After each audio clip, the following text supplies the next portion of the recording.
لاہور میں جب ویدر تبدیل ہو رہا ہوتا ہے تو اسموگ کے حوالے سے بات کرتے ہیں اور اسموگ کے بہت سارے اس سے ریلیٹڈ ایشوز ہیں، لیکن ابھی جس حوالے سے ہم بات کرنے والے ہیں وہ سب سے بڑے شہر کراچی میں جو فضائی آلودگی ہے اس کے باعث جو بڑھنے والے سانس کے ایشوز ہیں یا سانس کے مرض میں اضافہ ہونے لگا ہے، جس کے سب سے زیادہ اثرات جو ہے بچوں کی صحت پہ پڑ رہے ہیں۔ حالیہ رپورٹس کے مطابق روزانہ 80 سے 90 بچے آلودگی کی وجہ سے سانس کے مسائل کے ساتھ جو گورنمنٹ ہاسپٹلز ہیں وہاں پہنچے ہیں۔ یہ صورتحال گلے اور سینے کے انفیکشن سے بڑھتی ہوئی اس کی جو کہلے بڑھتی ہوئی تعداد کی طرف بھی اشارہ کرتی ہے، لیکن اس کے ساتھ ساتھ جو دمے کے مرض کا بھی باعث بن رہی ہے۔ گزشتہ ماہ کے مقابلے میں سانس کی بیماریوں میں دگنا اضافے کا ثبوت ہے کہ اگر فوری طور پر احتیاط نہ کی گئی، احتیاطی تدابیر اختیار نہ کی گئی تو یہ مسئلہ تشویشناک حد تک بڑھ سکتا ہے۔ اس وقت سید ظفر احمد فاطمی صاحب ہمارے ساتھ موجود ہیں۔ بہت شکریہ ڈاکٹر صاحب کہ آپ نے ہمیں early in the morning join کیا۔ یہ بڑی امپورٹنٹ ایک چیز ہے اور بہت الارمنگ بھی ہے ایٹ دا سیم ٹائم، جہاں پہ ہم پولیوشن کی بات کر رہے ہیں اور پولیوشن کے ساتھ اس طرح کے مسائل کا بڑھنا اور کراچی جیسے شہر میں بڑھنا، ظاہر ہے لوگوں نے تو اپنی زندگی یا گھروں سے نکلنا ہے، کام پہ بھی جانا ہے، اپنے مختلف کام بھی کرنے ہیں، تو کیسے اس چیز پہ یا اس صورتحال پہ قابو پایا جائے؟ جی السلام علیکم. Thank you for inviting me for this important, very important health issue for Karachi and big cities like Lahore and any other city. Karachi اور لاہور ہمیشہ نمبر 1 نمبر 2 ایئر کوالٹی میں رہتا ہے انفارچونیٹلی، اور اس میں بہت دنوں سے اس پہ ہماری بات ہو رہی ہے کہ اس کو کس طرح سے کنٹرول کیا جائے۔ اگر کراچی کی بات کی جائے تو اس میں جو میجر ایئر پولوشن یا فضائی آلودگی جو پروڈیوس کرنے والی چیزیں ہیں، اس میں جو سامنے ہیں بہت ہی ٹریفک مینجمنٹ ہے، اور ٹریفک کی جو ایمیشن ہے، انڈسٹریل ایمیشن ہے، جو میجورٹی کنٹریبیوشن ہے۔ لیکن ایک اور بڑا مسئلہ جو پچھلے کچھ سالوں سے ہوتا جا رہا ہے وہ 2 اسٹروک انجن اور یہ جو موٹر بائکس ہیں جس میں پراپر انجنز نہیں ہوتے اور اس میں ایمیشنز بہت ہی ٹاکسک گیسز نکل رہی ہوتی ہیں۔ تیسری چیز جو ایک اہم ہے جو کہ پورے شہر میں آپ نے دیکھا ہے کہ کنسٹرکشن، روڈ کنسٹرکشن یا ٹوٹی ہوئی روڈیں ہیں، جس کی وجہ سے ایک خاص پروپورشن جو دھول اور مٹی کا بھی جو ہے ایک طوفان ہے پورے شہر میں۔ یہ ساری چیزیں 2 یا 3 چیزیں جس میں ہم کنٹرول کر سکتے ہیں۔ ایک ٹریفک مینجمنٹ ہے، انڈسٹریل مینجمنٹ ہے، اور ٹرانسپورٹ مینجمنٹ ہے جس میں کہ بڑی بسز کی بات ہے۔ ایک چیز اور جو کہ پچھلے ہی دنوں ہماری ڈسکشن ہو رہی تھی کہ ہم یورو 2 پیٹرول اور یورو 3 پیٹرول کی بات کر رہے ہیں، یورو 5 پیٹرول کی بات کیوں نہیں کر رہے ہیں، یورو 5 اسٹینڈرڈز کی؟ اس لیے کہ یورو 5 اسٹینڈرڈز کا مطلب ہے اس میں جو سلفر اور دوسرے جو ٹاکسک ایلیمنٹس ہیں اس کی جو مقدار ہے وہ بہت ہی کم ہوتی ہے۔ تو جتنا بھی پیٹرول جلے گا تو سلفر آکسائڈ جو کہ بہت ہی ایزما کے لیے یا ریسپریٹری ہیلتھ کے لیے بہت ہی ٹاکسک ہے، اس کی مقدار کم ہو سکے گی۔ تو ابھی تک ہمارے پاس جو پیٹرول ہے وہ یورو 3 اور یورو 4 میں کے اسٹینڈرڈز پہ ہم یوز کر رہے ہیں، اس کو ہمیں پش کرنا چاہیے تاکہ ہم یورو 5 کا پیٹرول جو ہے، یورو 5 اسٹینڈرڈز کا پیٹرول ایٹ لیسٹ یوز کرنا شروع کریں، اور اس میں جو ہے سلفر کی مقدار کافی کم ہوگی، جس کی وجہ سے یہ کافی مسائل کم ہو سکتے ہیں۔ اچھا ڈاکٹر صاحب، ابھی آپ نے جیسے خود بھی بات کی ہے تو فیکٹرز ہیں انوائرمنٹل پولوشن کو لے کر، اب ظاہر ہے یہ مسائل اپنی جگہ پہ موجود ہیں اور ہمیں سے بچنا ہے۔ کیا احتیاطی تدابیر اختیار کی جائے؟ اور اسپیسیفکلی میں بچوں کے حوالے سے بات کروں گی۔ ظاہر ہے اسکول گوئنگ بچے ہیں، پیرنٹس نے بھی جانا ہے، ساتھ ان کو ڈراپ کرنا ہے۔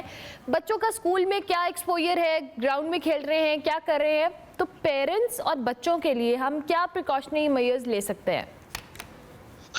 دیکھیں، ایک تو یہ ہے کہ اگر ہمارے پاس اچھی ایئر کوالٹی مانیٹرنگ ہو تو ہمیں جو ہائی پولوٹیڈ آورز ہیں رش آورز یا اس طرح کے ان افیکٹ کراچی میں ہی جو ہائی پولوٹیڈ ایریاز ہیں اس کو ہم آئیڈینٹیفائی کر سکتے ہیں اور پھر ہم وہاں پر اس وقت پہ ہم کوشش کریں کم سے کم جو ہے وہ ٹریول کریں. اور دوسری چیز ماسک کا جو استعمال ہے وہ بھی کچھ نہ کچھ حد تک ہمیں اس سے پروٹیکٹ کر سکتا ہے لیکن وہ حل نہیں ہے.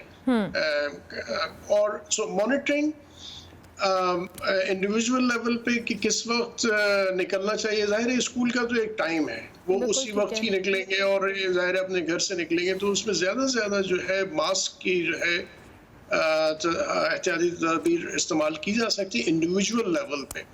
لیکن وہ انڈیویجول لیول پہ ماسک استعمال کرنا اتنا افیکٹو نہیں ہے آئی وڈ سے. اس لیے اس کو اگر آپ کو افیکٹو بنانا ہے تو گورنمنٹ لیول پہ آپ کو ٹریفک مینجمنٹ اور ماس ٹرانسپورٹ کی طرف جانا پڑے گا. اس کے علاوہ کوئی چارہ نہیں ہے. اس لیے کہ جو بچہ کراچی اور لاہور میں اس وقت پیدا ہو رہا ہے میں نہیں کہہ رہا WHO کہہ رہا ہے کہ اس کی عمر کم از کم 5 سے 7 سال کم ہے اس لیے کہ جتنا وہ پولوشن اس وقت ایکسپوز ہو رہا ہے تو ایوریج لائف ایکسپیکٹنسی اس کی کم از کم 5 سے 7 سال کم ہوگی. تو یہ بہت بڑا المیہ ہے جس کے لیے اور یہ بہت بڑی کاسٹ ہے جو کہ ہمیں ایز اے نیشن ہمیں اٹھانی پڑے گی ان دا لانگر رن. چکانی پڑ رہی ہے اور چکانی پڑے گی لانگر رن میں بھی. تو اس کے لیے ہمیں ابھی سے احتیاطی تدابیر کرنے کی ضرورت ہے اور انٹرونشن کرنے کی ضرورت ہے اور وہ کاسٹ افیکٹو ہوگا ہماری پاپولیشن. اس لیے کہ اگر پاپولیشن ہماری بیمار ہو جاتی ہے تو کون اس کا ذمہ. اس کے لیے بھی ہمیں ہی کچھ نہ کچھ کرنا پڑتا ہے. اس کی کاسٹ بھی ہاسپٹلز میں اور لو پروڈکٹیوٹی کی صورت میں ہمیں اٹھانی پڑتی ہے. تو الٹیمیٹلی اگر پاپولیشن آپ کی بیمار ہے بچے آپ کے بیمار ہیں اس کی لائف ایکسپیکٹنسی کم ہو رہی ہے اس کے صرف لنگس کے ہی مسائل نہیں ہیں کارڈیو ویسکولر ڈیزیز بھی اور اسٹروک بھی جو ہے ایئر پولوشن کے ساتھ. ایون پریگننسی لاسز بھی جو ہے لو برتھ ویٹ اور پریگننسی آؤٹ کمز جو ہیں وہ بھی اس سے ایسوسیٹڈ ہیں جو کہ ہم کاؤنٹ نہیں کرتے ہیں.